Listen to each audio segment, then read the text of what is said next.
In today's video, I'm going to teach you how to upload a PDF into Google Sites. This is a valuable skill whether you're creating a portfolio, a project site, or sharing resources with colleagues. It may seem a bit daunting at first, but don't worry, I'll guide you through each step to make it as simple as possible.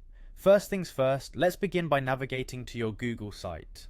Once you're there, look for the Google Drive icon.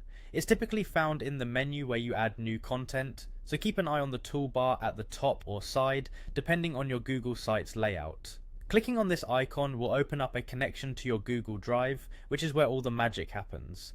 Now once you've got that Google Drive window open, you'll be able to browse through your files. If you have a lot of documents, you might need to take a moment to locate the PDF you want to upload. It's super helpful to have your files organized beforehand, maybe in folders according to project or date. This makes scrolling through the list much easier and faster. When you've found the PDF you're looking for, go ahead and select it. Clicking on the file should highlight it, confirming your selection. With your PDF selected, the next step is to click the Insert button.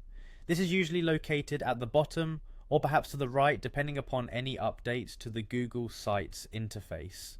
Clicking Insert will place your PDF into the site.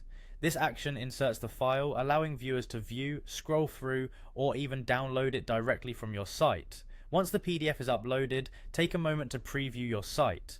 This step is crucial to ensure everything looks just the way you want it. Check to see if the PDF displays properly and that viewers will have no trouble interacting with it.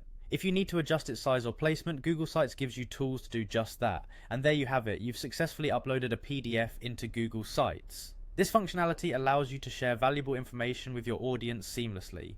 Remember, while we covered the process simply, Google Sites is continuously evolving. So always keep an eye out for interface updates that might slightly alter how these steps look. As a bonus tip, if your PDF is large or multi-page and you notice performance issues, consider breaking it into smaller files or compressing it. This ensures your site remains responsive and accessible for all visitors. Thank you for joining me today. I hope this guide helps you manage your digital content more effectively.